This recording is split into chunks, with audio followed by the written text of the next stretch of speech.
नमस्कार दोस्तों, स्वागत है आपका द ग्राउंड रिपोर्ट में। मैं हूं समीर आत्मज मिश्र। बिहार में एनडीए ने सीट बंटवारा तो कर लिया, लेकिन सीट बंटवारे के बाद अब ऐसा लग रहा है कि पूरा का पूरा एनडीए ही बिखर गया है। एनडीए में बगावत के स्वर तेज हो गए हैं और बात अब यहां तक पहुंच गई है कि नीतीश कुमार जल्दी ही कोई ऐसा बड़ा फैसला ले सकते हैं जिस फैसले की बात पिछले 1 साल से चल रही थी। नीतीश कुमार उसको अब तक अटकाए हुए थे। अटकाए इसलिए थे कि शायद बीजेपी उनको एनडीए के मुख्यमंत्री पद का उम्मीदवार घोषित कर दे, चुनाव में उनको बड़ी पार्टी का, बड़े भाई का दर्जा दे दे और उनकी शर्तें मानी जाए। लेकिन बीजेपी ने जिस तरीके से पूरे मामले को लटकाए रखा, नीतीश कुमार को गफलत में रखा, नीतीश कुमार को एनडीए के मुख्यमंत्री पद का उम्मीदवार भी घोषित नहीं किया और आखिरकार उनकी जो एकमात्र आकांक्षा बची हुई थी कि कम से कम उनकी पार्टी को एक सीट ज्यादा मिल जाए, उस आकांक्षा पर भी जबरदस्त तरीके से पानी फेर दिया।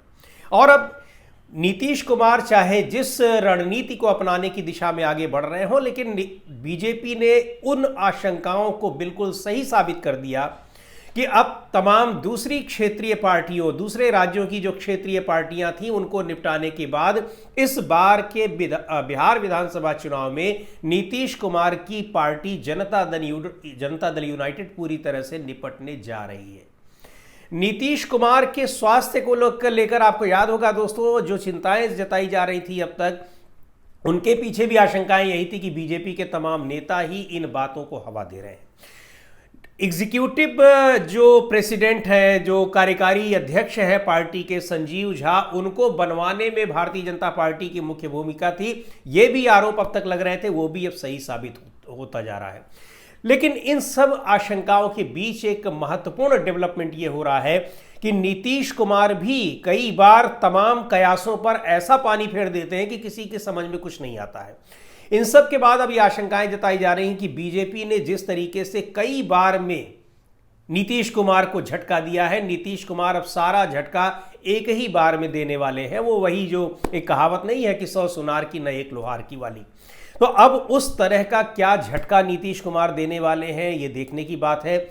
नीतीश कुमार क्या पाला बदल कर एक बार फिर आरजेडी, कांग्रेस और वामपंथी दलों के साथ आने की तैयारी में है, ये देखने वाली बात है, क्योंकि अब समय खत्म ही हो चुका है, बचा नहीं है, अब खत्म हो चुका है। ये तो अब ये बोनस में ये समय चल रहा है, क्योंकि अब नामांकन की प्रक्रिया को भी अब 4 दिन बीत चुके हैं। तो इन सारी चीजों में को देखते हुए एनडीए में फूट के आसार पूरी तरीके से दिखाई पड़ रहे हैं। लेकिन भारतीय जनता पार्टी ने यह रणनीति इस तरीके से बनाई है कि अब वो नीतीश कुमार को अलग करके भी चुनाव लड़ने की पूरी तैयारी कर चुकी है। उसने चिराग पासवान को जबरदस्त तरीके से साधा है। चिराग पासवान की कोशिश थी कि वो कम से कम 40 से 50 सीटों की बात हो रही थी, लेकिन अंदर खाने से यह खबरें थी कि चिराग पासवान 30 सीटों पर अपनी मजबूत दावेदारी ठोक रहे हैं।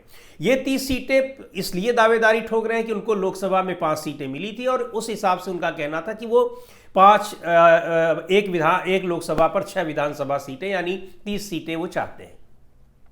29 सीटें उनको मिल ही गई।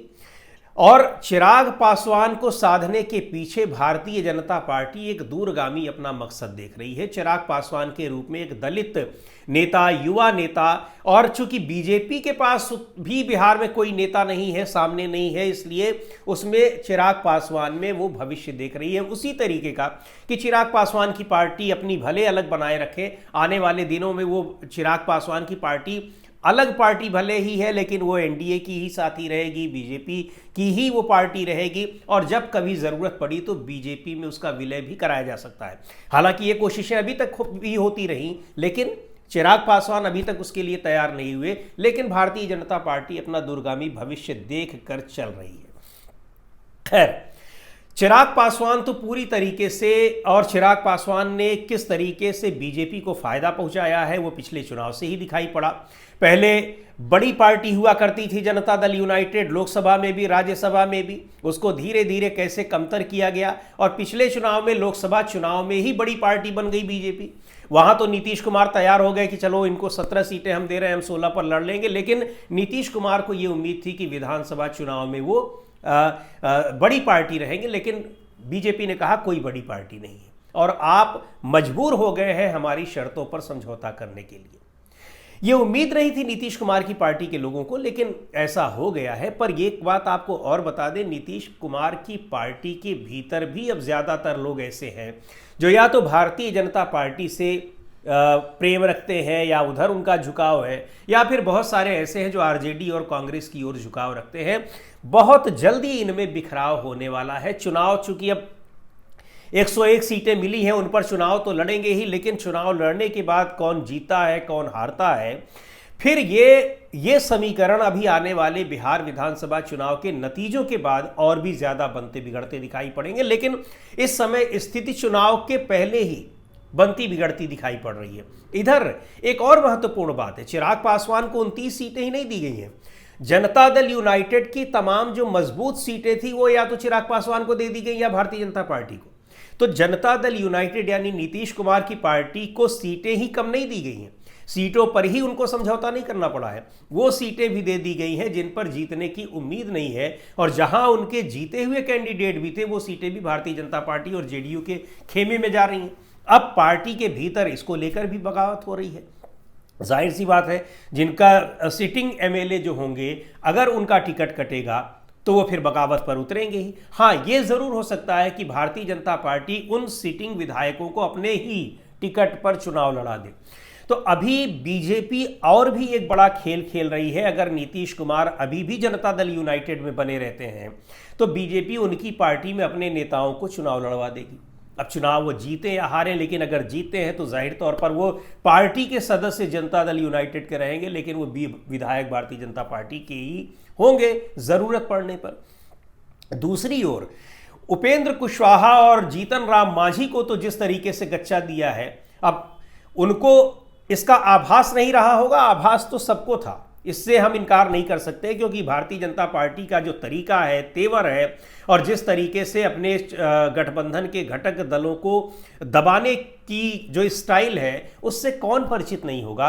इसके बावजूद अगर जीतन राम मांझी को लग रहा था कि उनको 15 सीटें मिल जाएंगी या 10 सीटें मिल जाएंगी, वो तो कतई नहीं मिलने वाली थी। लेकिन आखिरकार उन्होंने अपनी पीड़ा जता दी कि कम से कम पिछली बार वाली तो मिल गई होती, लेकिन वो भी नहीं मिली। 7 सीटें, 6 सीटों पर उनको भी समझौता करना पड़ा है। उपेंद्र कुशवाहा जब परसों शाम को देर शाम जब ये घोषणा हुई है टिकट बंटवारे की, तभी से एक के बाद एक लगातार वो बड़े भावनात्मक ट्वीट करते चले जा रहे हैं।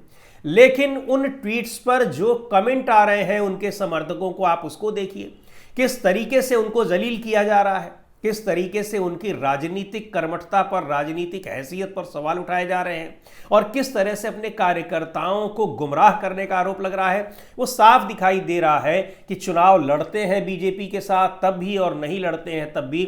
अब उनकी पार्टी का और उनकी खुद की अपनी जो हैसियत है वो कोई उस मायने नहीं अब रखती है, पूरी तरीके से समाप्त हो चुकी है। लेकिन नाराजगी अभी भी जताई जा रही है। कल देर शाम एनडीए के घटक दलों की दिल्ली में बैठक बुलाई गई थी। न तो उपेंद्र कुशवाहा पहुंचे वहां पर, न ही नीतीश कुमार की पार्टी का कोई व्यक्ति पहुंचा, और न ही जीतन राम मांझी पहुंचे या उनकी पार्टी का कोई व्यक्ति पहुंचा। आखिरकार वो बैठक कैंसिल कर देनी पड़ी।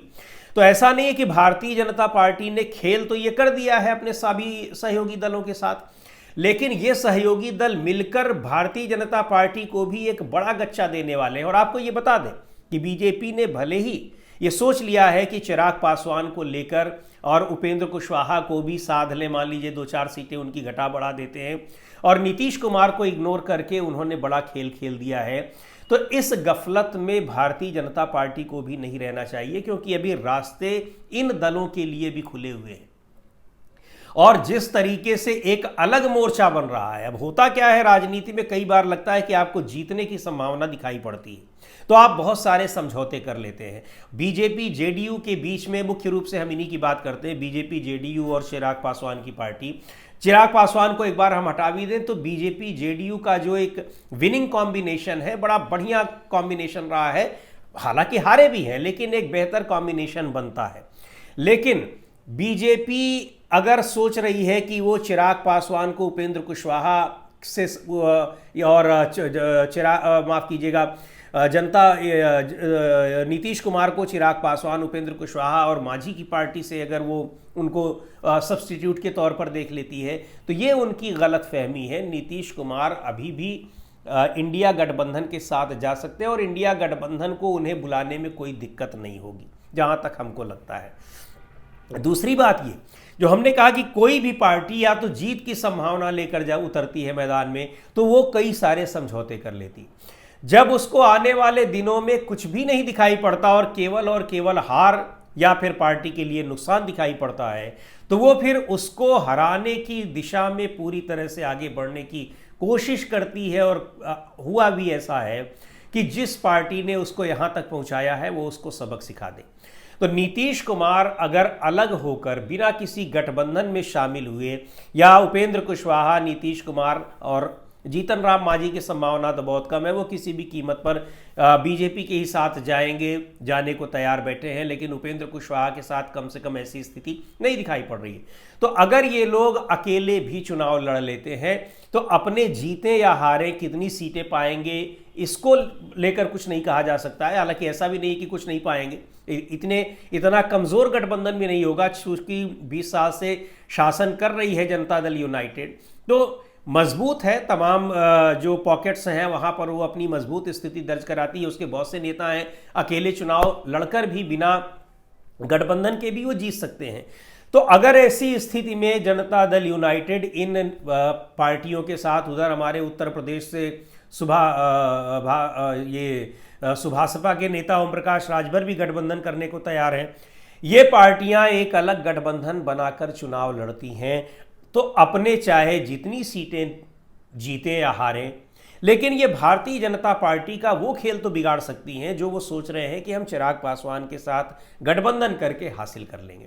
तो अब देखना यह है। लेकिन यहां दूसरी तरफ एक और बात है, इंडिया गठबंधन में भी सब कुछ ठीक नहीं चल रहा है। वहां आरजेडी और सीपीआई-एमएल और कांग्रेस पार्टी के बीच भी जबरदस्त घमासान मचा हुआ है। सारे नेता दिल्ली में मौजूद है, हालांकि तेजस्वी यादव और उनका परिवार तो मुकदमों के चक्कर में दिल्ली में है, लेकिन बैठकें भी हो रही हैं और वहां भी सीट शेयरिंग का फार्मूला अभी फाइनल नहीं हो पाया है।